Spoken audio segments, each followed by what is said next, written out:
میں اس کو بتاؤں بسم اللہ الرحمن الرحیم الحمد للہ وکفی وسلام علی عبادہ الذین اصطفى اما بعد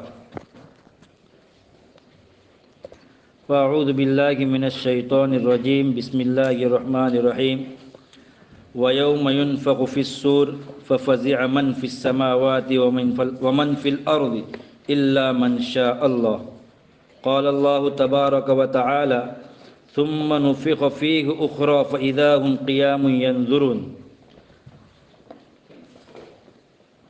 قال النبي صلى الله عليه وسلم يبعث كل عبد على ما مات عليه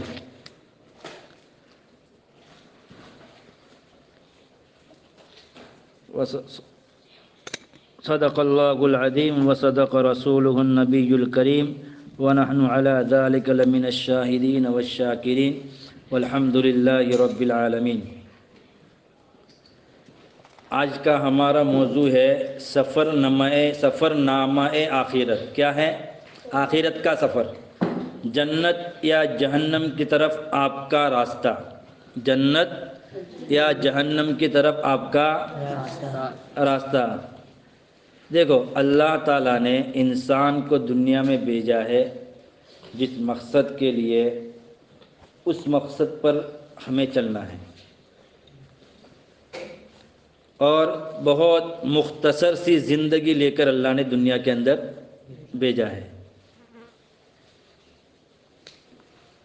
بہت مختصر سی زندگی لے کر اللہ نے دنیا کے اندر ہمیں بھیجا ہے۔ اب پتہ نہیں کس کی کہاں پوری ہوگی، کس طرف پوری ہوگی، کس طرح ہوگی، وہ تو کوئی جانتا نہیں ہے۔ اس لیے جتنی بھی باقی ہے، جب تک ہماری سانس چلے تب تک ہم اللہ کے 5 احکام جو ہے، ایمان ہے، نماز، روزہ، زکوٰۃ، حج، اس 5 ارکان کو اپنی زندگی میں لانے کی کوشش کرے۔ دوسری کہ اللہ کے نبی علیہ السلام نے جن چیزوں سے ہمیں روکا ہے، ان چیزوں سے ہم بچنے کی کوشش کریں، اور جن چیزوں کو کرنے کا کہا ہے ان چیزوں پر ہم پابندی کے ساتھ عمل کریں، بڑے تھوڑا کریں لیکن پابندی کے ساتھ عمل کریں۔ اب آخرت کی سب سے پہلی منزل، انسان دنیا سے رخصت ہوتا ہے تو آخرت کی سب سے پہلی منزل کہاں سے شروع ہوتی ہے؟ قبر سے۔ آخرت کی سب سے پہلی منزل قبر ہے۔ کافر و منافق کے لیے آگ کا گڑھا، اور مومن کے لیے جنت کی کیاری، یعنی جنت کا ٹھکانہ۔ کافر کے لیے اور منافق کے لیے، میں نے صبح میں منافق کی نشانی بتائی تھی کہ اندر کچھ اور باہر کچھ اور۔ جیسے آج کل کے زمانے میں دوست بھی ایسے ہوتے ہیں، شاگرد بھی ایسے ہوتے ہیں، مرید بھی ایسے ہوتے ہیں۔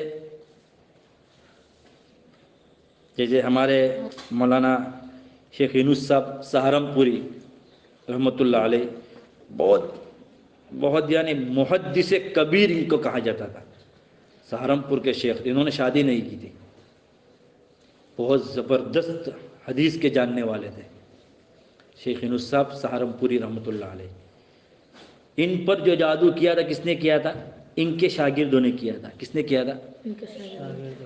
مولانا کو جب پتہ چلا کہ میرے شاگردوں نے کیا ہے، اور ان کے شاگردوں نے جس نے کیا تھا وہ آئے مولانا کے پاس، حضرت کے پاس، کہ حضرت ہم نے آپ پر جادو کیا ہے۔ حضرت نے کیا ہے؟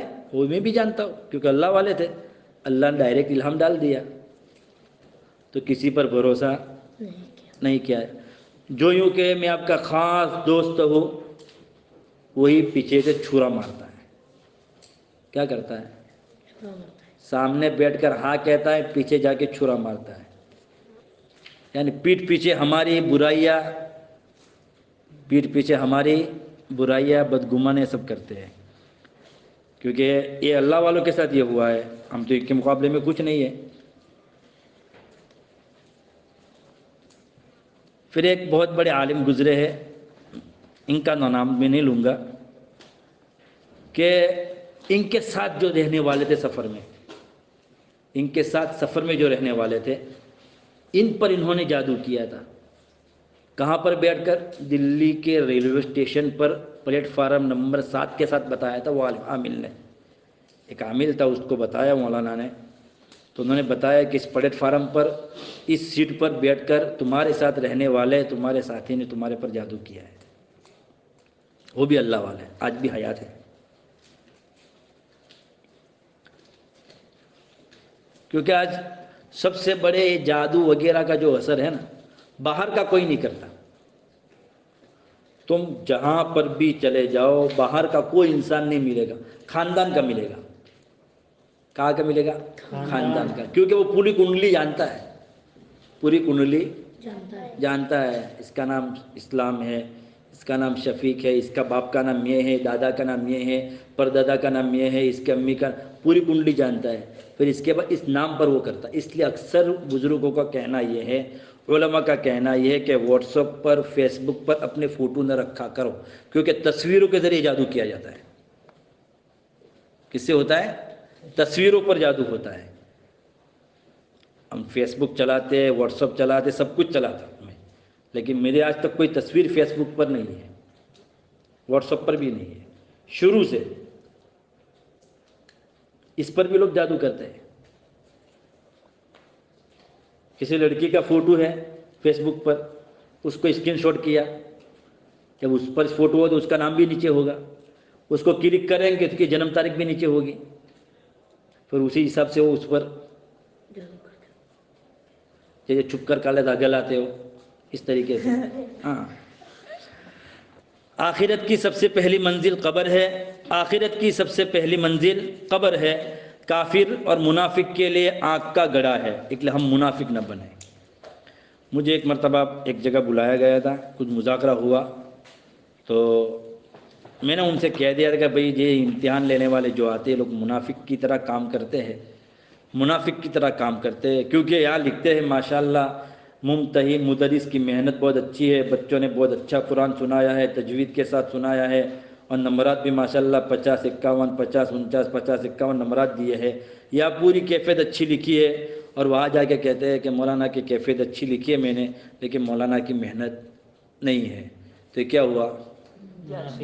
منافق۔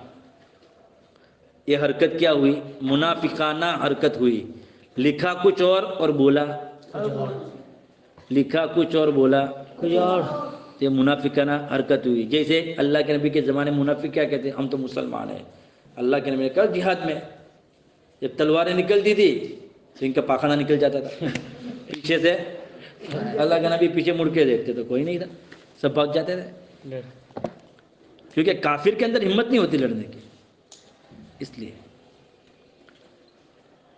اور ایمان والوں اور مومنوں اور نیک لوگوں کے لیے قبر کا گڑھا کیا بنے گا؟ گڑھا نہیں بنے گا بلکہ جنت کا باغ بنے گا۔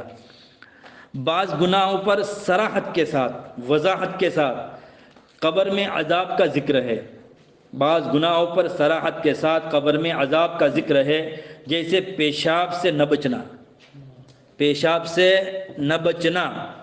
دوسرا، چگلی کھانا، یہ بھی جاسوسی کی ایک شکل ہے، چگلی کھانا، یہاں کی بات وہاں، چگلی کھانا، یہ سب سے، کیونکہ اللہ کے نبی ایک مرتبہ سفر کر رہے تھے، اور سفر کرتے کرتے اللہ کے نبی کے دل میں کیفیت پیدا ہوئی، الہام ہوا اللہ کی طرف سے کہ بھئی ان 2 قبروں پر عذاب ہو رہا ہے، ان 2 قبروں پر عذاب ہو رہا ہے، ہاں ان 2 قبروں پر عذاب ہو رہا ہے۔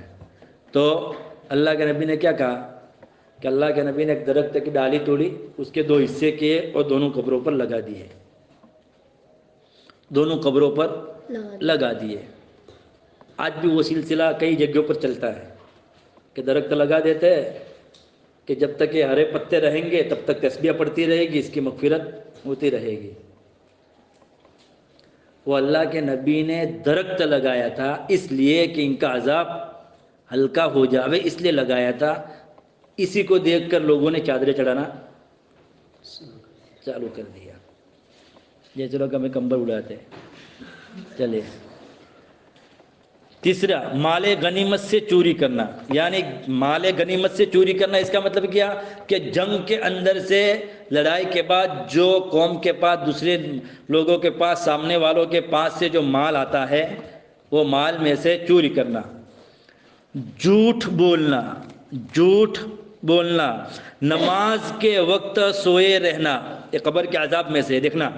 پہلا ذکر کون سا ہے؟ پیشاب سے نہ بچنا، دوسرا گناہ چغلی کھانا، تیسرا مال غنیمت سے چوری کرنا، چوتھا جھوٹ بولنا، پانچواں نماز کے وقت سوئے رہنا، نماز کے وقت سوئے رہنا۔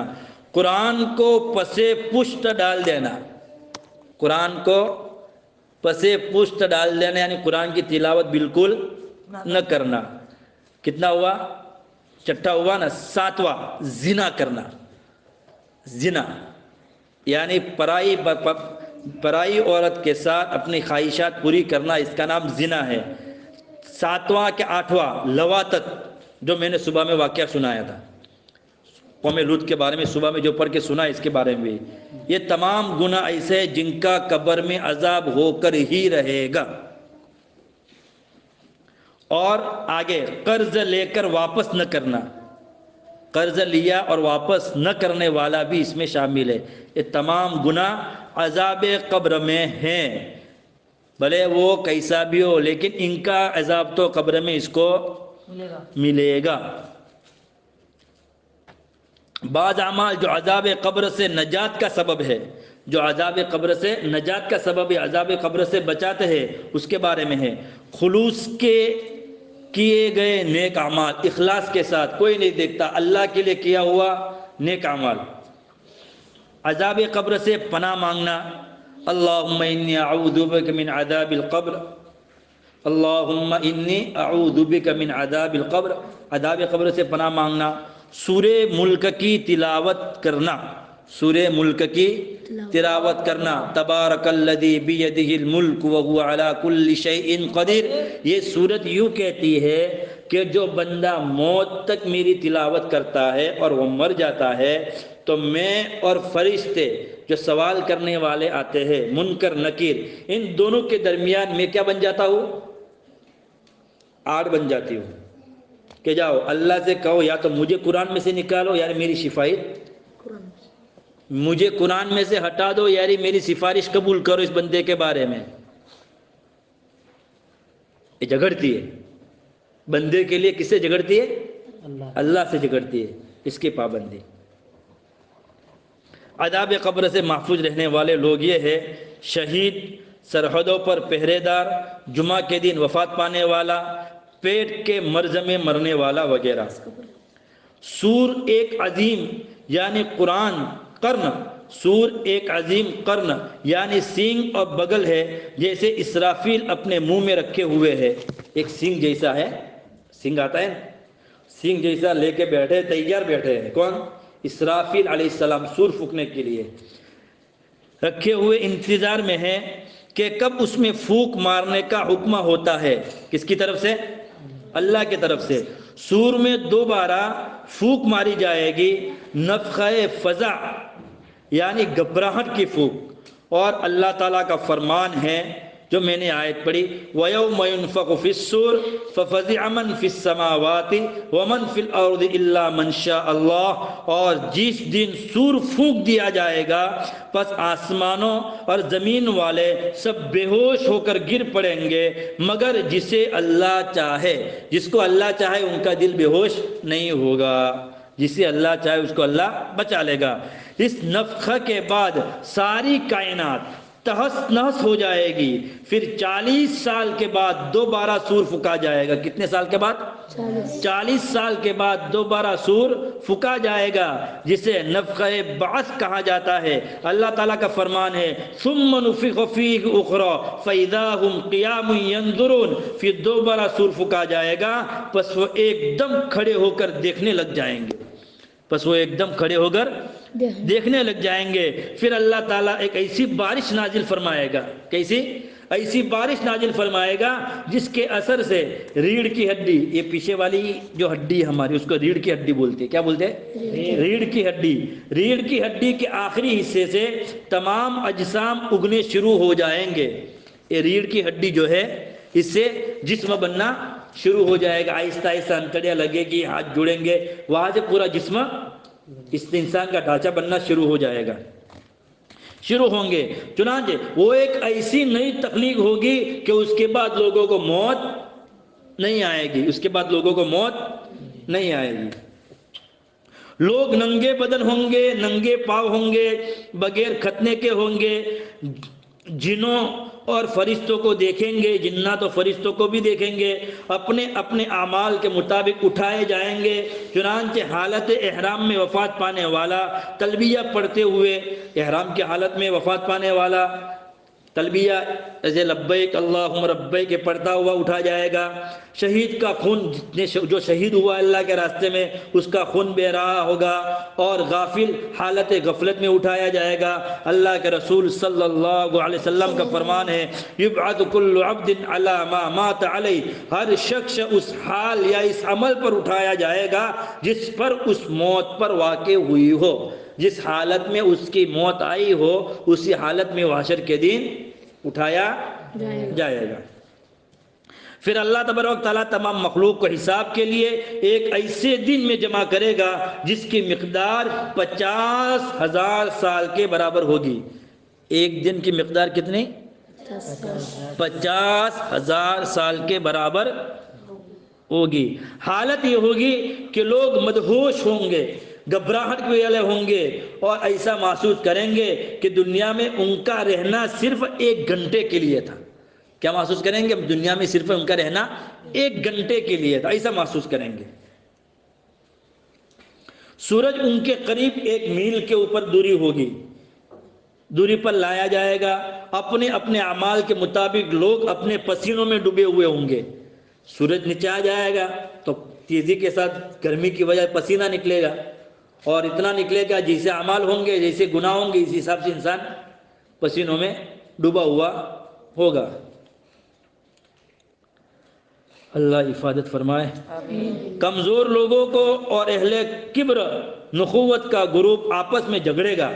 کافر، اس کا قرین یعنی ساتھی، اس کا شیطان اور اس کے اعضاء جھگڑا کریں گے، ایک دوسرے پر لعنتیں بھیجیں گے. ظالم اپنے ہاتھوں کو چبائے گا، ظالم اپنے ہاتھوں کو چبا چبا کر کہے گا، یا ویلتا لیتنی لم اتخذ فلانا خلیلا، یا ویلتا لیتنی لم اتخذ فلانا خلیلا. کیا کہیں گے؟ کافر لوگ اپنے ہاتھوں کو چبائیں گے، ظالم لوگ اپنے ہاتھ کو چبائیں گے. کیا پڑھیں گے؟ یا لیتنی لم اتخذ فلانا خلیلا، ہائے میری بربادی، کاش میں فلاں کو اپنا دوست نہ بناتا.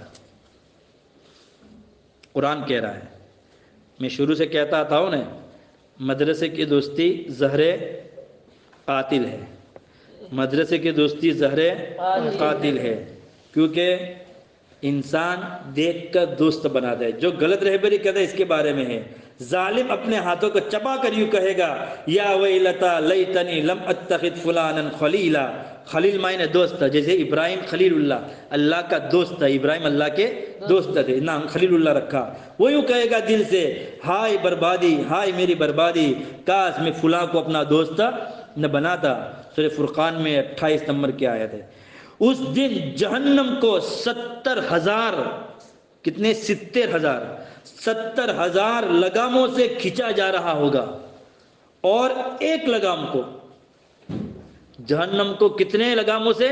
70,000، 70,000 لگاموں سے اس کو کھینچا جائے گا.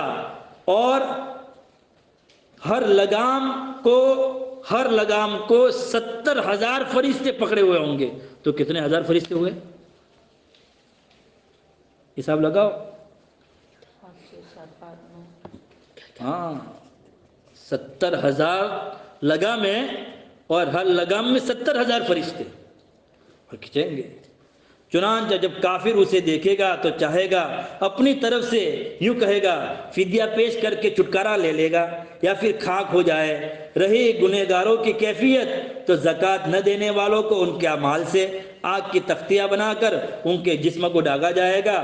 گھمنڈیوں، تکبر والے، اپنے آپ کو بڑا سمجھتے ہیں، کیونکہ اللہ اکبر، بڑائی صرف اللہ کے لیے، ہمارے لیے نہیں ہے۔ گھمنڈیوں کو چھوٹی چھوٹی چونٹیوں کی شکل میں اٹھایا جائے گا، چھوٹی چھوٹی چونٹیوں کی شکل میں اٹھایا جائے گا۔ اس میدان میں خیانت کرنے والوں، غصب کرنے والوں اور دھوکہ دینے والوں کو رسوا کیا جائے گا، دھوکہ دینے والوں کو رسوا چاہے گا۔ چور چوری کا مال اپنے ساتھ لے کر آئے گا، ہر پوشیدہ امر اور ہر حقیقت کھول کر سامنے آ جائے گی۔ البتہ نیک اور متقیوں کو کوئی گھبراہٹ لاحق نہیں ہوگی، نیک اور متقی پرہیزگاروں کو کوئی گھبراہٹ لاحق نہیں ہوگی، بلکہ یہ دین ان کے اوپر ایک نماز جیسے نماز ظہر کے وقت کی طرح گزر جائے گا۔ جیسے فجر کے بعد ظہر کیا ہے، نماز ظہر کے وقت طرح وہ وقت گزر جائے گا۔ لا يحزنهم الفزع الاکبر، بڑی گھبراہٹ انہیں پریشان نہ کرے گی، بڑی گھبراہٹ ان کے پریشان نہ کرے گی۔ شفاعت، یہ شفاعت ہمارے نبی صلی اللہ علیہ وسلم کے لیے خاص ہے، جو حشر کے روز تمام مخلوقات پر یعنی موقف کی سختی پر پریشانی دور کرنے اور ان کے حساب کتاب کے لیے ہوگی۔ باقی دوسری شفاعتیں جو یوم حشر کے ساتھ خاص نہیں ہے، نبی اکرم صلی اللہ علیہ وسلم اور غیر کو بھی حاصل ہوگی۔ جیسے جو مسلمان جہنم میں جا چکے ہوں گے انہیں نکالنے کے لیے اور اہل جنت کے درجات کی بلندی کے لیے اس شفاعت ہوگی۔ حساب کتاب کے دن صف در صف، جیسے نمازوں میں صفیں ہوتی ہیں اسی طرح صف در صف لوگ اللہ تعالیٰ کے حضور میں پیش کیے جائیں گے۔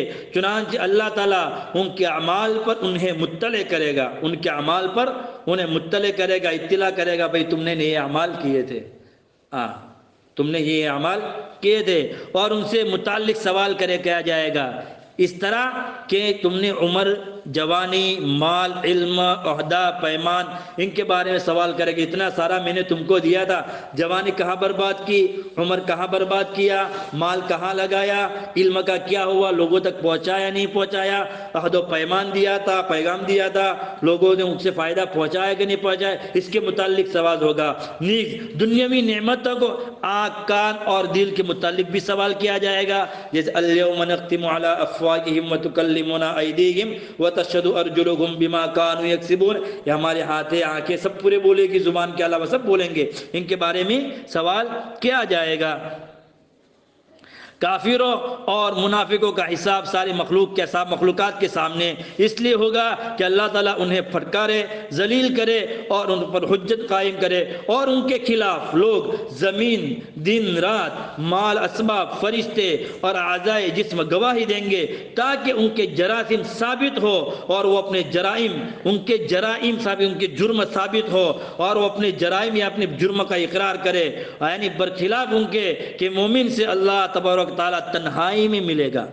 مومن کو اللہ تعالیٰ کیسے ملے گا؟ تنہائی میں، الگ الگ بلا کر حساب کتاب لے گا، چھپا کر اس کے گناہوں کا اقرار کروائے گا، الگ سے بلا کر بھی اس کے گناہوں کا اللہ تعالیٰ اقرار کروائے گا، یہاں تک کہ وہ یہ سمجھنے لگے گا کہ اب میں ہلاک ہو گیا، اب میں ہلاک ہو گیا۔ تو اللہ تعالیٰ کیا فرماتا ہے؟ اللہ تعالیٰ کیا فرماتا ہے؟ سترتها علیک فی الدنیا وانا اغفر لها لک اليوم، تیرے ان گناہوں پر میں نے دنیا میں پردہ ڈالا تھا، آج انہیں میں تیرے لیے معاف کر رہا ہوں۔ کون کہتا ہے؟ اللہ کہہ رہا ہے۔ سب سے پہلے امت محمد علی صاحبان علیہ السلام کا حساب ہوگا، اعمال میں سب سے پہلے نماز کا حساب ہوگا۔ سب سے پہلے کس کا ہوگا؟ اعمال میں نماز کا سب سے پہلے حساب ہوگا، اور فیصلہ سب سے پہلے خون کا ہوگا، خون کا فیصلہ ہوگا۔ پھر نامہ اعمال تقسیم کیے جائیں گے، چنانچہ لوگوں کے ہاتھوں میں ایسی کتاب دی جائے گی جس نے ما لہذا الکتاب لا یغادر صغیرۃ ولا کبیرۃ الا احصاها، کوئی چھوٹا بڑا عمل بغیر گھیرے کے باقی نہیں ہو چھوڑا ہوگا۔ انسان دیکھے گا اپنے نامہ اعمال کا رجسٹر کو، تو اس میں وہ خود ان کے منہ سے نکل جائے گا، ما لہذا الکتاب لا یغادر صغیرۃ ولا کبیرۃ، یہ تو میں نے چھپ کر کیا تھا، دل میں صرف اس کے بارے میں برا سوچا تھا، میں نے کسی کو کہا نہیں تھا، صرف میں نے سوچا تھا، یہ بھی لکھا جائے گا، یہ بھی لکھا جائے گا۔ کوئی چھوٹا بڑا عمل بغیر واقع کیے بن ہے؟ کول کیا ہے؟ ہاتھ میں لے لیں گے فرشتے۔ ما لهذا الكتاب لا يغادر صغيرة ولا كبيرة إلا أحصاها، کوئی چھوٹا بڑا عمل بغیر گھیرے باقی نہیں چھوڑے گا۔ مومن اپنا نامہ اعمال سامنے کی جانب سے اپنے داہنے ہاتھ میں لے لے گا، اور منافق اور کافر پیچھے سے بائیں ہاتھ سے لے لے گا۔ پھر بندوں کے اعمال کے ایک ایسا ترازو تولے جائیں گے جو حقیقی اور بالکل صحیح ترازو ہوگا، اور اس کے دو پلڑے ہوں گے تاکہ انہیں ان کا بدلہ پورا دیا جائے۔ وہ اعمال جو اخلاص اور شرع کے موافق ہوں گے ترازو میں وزنی ہوں گے، اور اس ترازو میں بھاری ہونے والے بعد اعمال یہ ہے: کلمہ لا الہ الا اللہ، حسن اخلاق اور ذکر الہی جیسے الحمدللہ، سبحان اللہ و بحمدہ، سبحان اللہ العظیم۔ اس جگہ لوگ نیکیوں اور برائیوں پر صلح کریں گے، ایک دوسرے کے حق نیکیوں اور برائیوں کے تبادلے سے ہوگا، ایک دوسرے کے تبادلے سے ہوگا۔ پھر مومن حوض پر وارد ہوں گے، جو اس سے ایک بار پی لے گا اس کے بعد کبھی پیاسا نہ ہوگا۔ ہر نبی کا ایک حوض ہوگا، اور سب سے بڑا حوض ہمارے نبی صلی اللہ علیہ وسلم کا ہوگا۔ اس کا پانی دودھ سے زیادہ سفید، شہد سے زیادہ میٹھا اور مشک سے زیادہ خوشبودار ہوگا۔ اس کے پیالے سونے اور چاندی کے ہوں گے، اور تعداد میں وہ ستاروں کے برابر ہوں گے، اور اس کی لمبائی اردن کے ایک شہر ایلا سے لے کر عدن تک کی ہوگی۔ اس کا پانی نہر کوثر سے آ رہا ہوگا۔ اتنا بڑا پیالہ انسان کیسے پیے گا پتہ نہیں، پھر پیاس کیسے لگے گی۔ یوم حشر کے آخری حصے میں کافر اپنے ان معبودوں کے ساتھ لے لیں گے، اس معبودوں کے ساتھ ہو لیں گے جن کی وہ دنیا میں عبادت کرتے تھے۔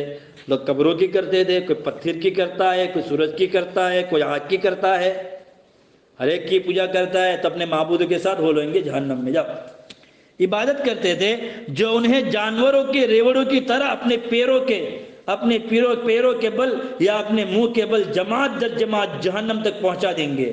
پھر وہاں صرف مومن اور منافق ہی رہ جائیں گے۔ میدان میں کتنے رہ جائیں گے؟ مومن اور منافق ہی رہ جائیں گے۔ چنانچہ اللہ تعالیٰ ان کے پاس آ کر پوچھے گا، تم لوگ کس کا انتظار کر رہے ہو؟ لوگ جواب دیں گے، ہم اپنے رب کا انتظار کر رہے ہیں۔ پھر جب اللہ تعالیٰ اپنی پنڈلی ظاہر کر دے گا تو لوگ اسے پہچان لیں گے، اور سوائے منافقین کے، میں نے کہا تھا صبح میں، سوائے منافقین کے تمام لوگ سجدے میں گر پڑیں گے۔ اور ارشاد باری تعالیٰ ہے، یوم یکشف عن ساق ویدعون الی السجود فلا یستطیعون، جس دن پنڈلی سے پردہ اٹھایا جائے گا، لوگوں کو سجدے کے لیے بلایا جائے گا تو وہ سجدہ نہ کر سکیں گے۔ کون؟ منافق لوگ سجدہ نہ کر سکیں گے، اور وہ لوگ بھی جو دنیا میں نماز نہیں پڑھتے تھے وہ لوگ بھی سجدہ نہیں کر سکیں گے۔ پھر لوگ اللہ تعالیٰ کی پیروی میں لگ جائیں گے۔ چنانچہ پل صراط رکھا جائے گا، اللہ تعالیٰ وہاں مومنوں کو نور عطا فرمائے گا۔ کیا بتائے گا؟ نور عطا فرمائے گا، اور منافقین کا نور بجھا دیا جائے گا، منافقر کا نور بجھا دیا جائے گا تاکہ وہ کٹ کر سیدھے جہنم میں گرے۔ جہنم پر رکھا گیا ایک پول ہے تاکہ اسے پار کر کے مومنین جنت تک پہنچے۔ اس کی صفت اللہ کے رسول صلی اللہ علیہ وسلم نے اس طرح بیان فرمائی ہے: لچکدار، ہلنے والا، لچکدار، پھسلاہٹ والا، چکنا کہ انسان پیر رکھتے ہی پھسل جائے، لچکدار، پھسلاہٹ والا، سعدان کے کانٹوں کی طرح، اس میں آنکڑے اور کنڈیاں ہے۔ یہ بخاری کی ہے۔ نیز فرمایا، آگے کیا فرمایا؟ بال سے زیادہ باریک اور تلوار سے زیادہ تیز ہوگا۔ تو انسان چلے گا کیسے؟ وہ تو اللہ پہنچا دے گا، ایمان والوں کو اللہ پہنچا دے گا۔ وہیں پر مومنوں کو ان کے اعمال کے مطابق نور دیا جائے گا، سب سے اعلیٰ درجے کا نور پہاڑ کے برابر اور سب سے ادنا درجے کا نور پاؤں کے انگوٹھے کے برابر ہوگا۔ جب وہ نور ان کے لیے روشن کیا جائے گا تو اپنے اپنے اعمال کے اعتبار سے ایماندار لوگ اسے پار کریں گے، چنانچہ پلک جھپکنے کی تیزی، بجلی کی سرعت، ہوا کی تندی، چڑیوں کی رفتار اور تیز گھوڑے کی رفتار اور عام سواروں کی رفتار سے مومنین اسے پار کریں گے۔ کس کو؟ پل صراط کو پار کر کے کہاں جائیں گے؟ جنت میں پہنچ جائیں گے۔ کچھ لوگ صحیح سالم پار ہو جائیں گے، کچھ لوگوں کو زخم لگیں گے اور کچھ لوگ دوسرے پر جہنم میں کٹ کر گر جائیں گے۔ البتہ منافقین کے پاس کسی قسم کا نور نہ ہوگا، اس سے مدد لے، کس سے مدد کے وہ اس سے مدد لے، کون سے نور سے وہ مدد لیں گے؟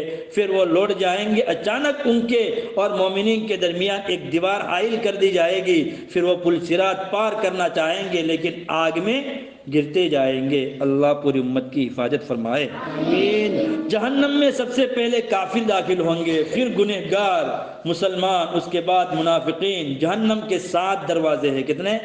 7 دروازے ہیں۔ یہ آگ دنیا کی آگ سے 70 گنا زیادہ تیز ہے۔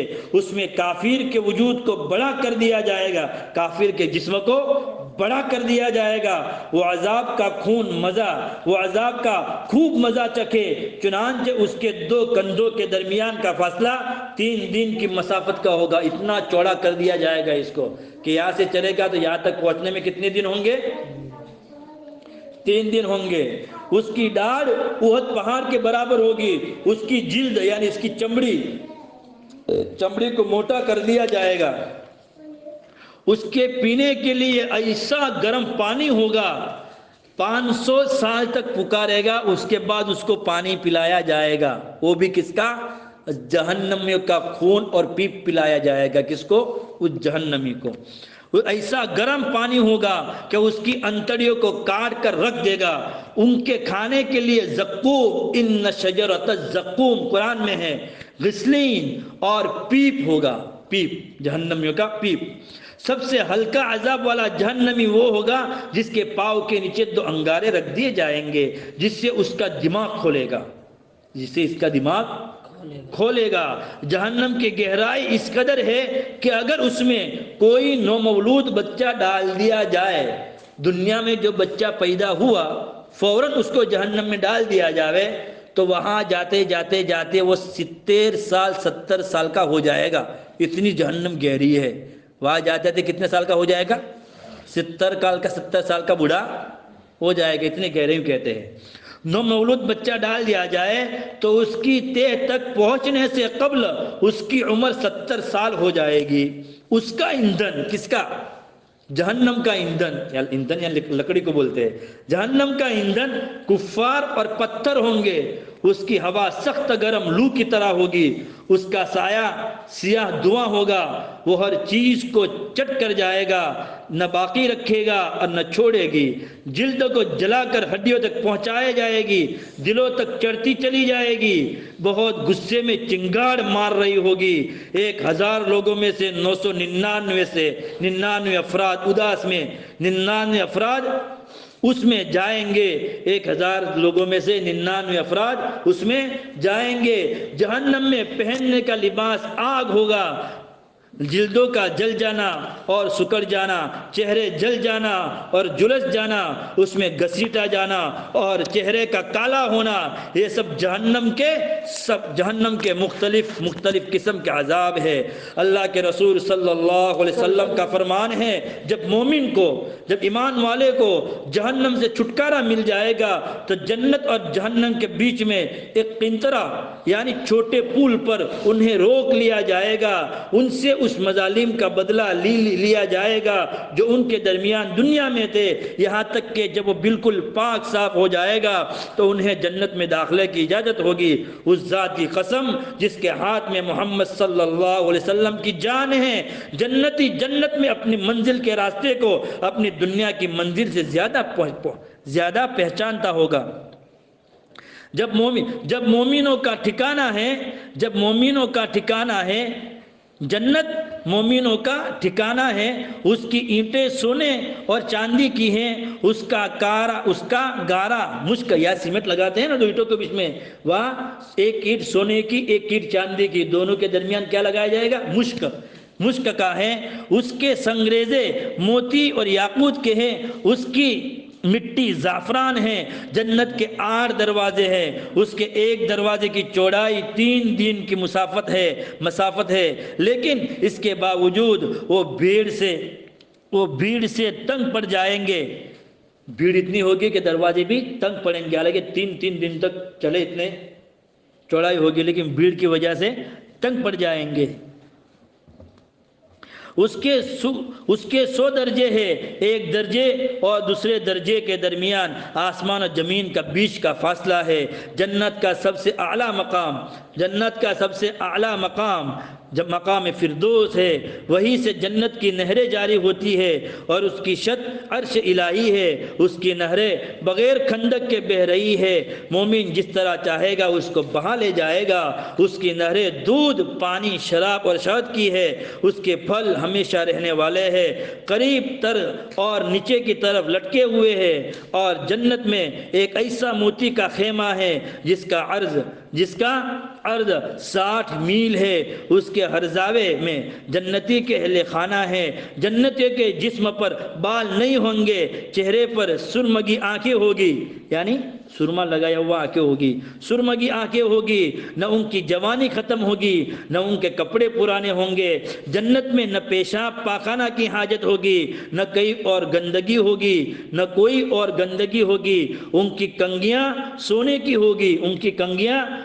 کی ہوگی، اور ان کا پسینہ مشک ہوگا، ان کی بیویاں خوبصورت شد و شیزائی اور ہم عمر اور خاوندوں کی پیاری ہوگی۔ جنت میں سب سے پہلے حضرت محمد صلی اللہ علیہ وسلم اور دوسرے انبیاء علیہم السلام داخل ہوں گے۔ سب سے کم تر درجے کا جنتی وہ ہوگا جو تمنا کرے گا تو اسے، یعنی جہاں اس کی تمنا ختم ہوگی اس کا 10 گنا دیا جائے گا۔ جنت کے خادم ہمیشہ رہنے والے ایسے بچے ہوں گے جو بکھرے ہوئے موتیوں کی طرح دکھائی دیں گے۔ جنت کی اعلیٰ ترین نعمتوں میں سے دیدار باری تعالیٰ ہے۔ پہلی سب سے بہترین نعمت کیا ہے؟ اللہ کا دیدار ہے، اس کی رضامندی، اور اس میں دائمی قیام بھی ہوگا۔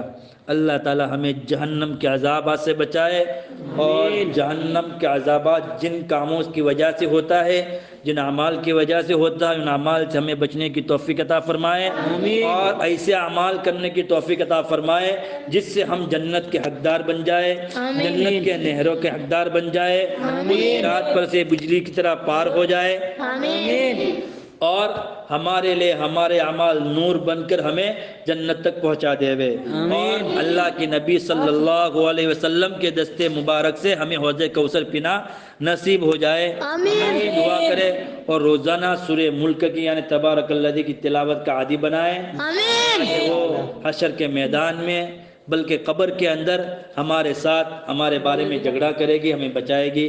اللہ تعالیٰ ان تمام جو موضوع ہمارے سامنے بیان کروایا، اللہ تعالیٰ نے ان تمام کو اپنی زندگی سے لانے کی پوری کوشش کرے۔ آمین۔ وبحمدہ سبحانک اللہم وبحمدک نشہد ان لا الہ الا انت نستغفرک ونتوب الیک۔ سبحان ربک رب العزت عما یصفون وسلام علی المرسلین والحمد للہ رب العالمین برحمتک یا ارحم الراحمین۔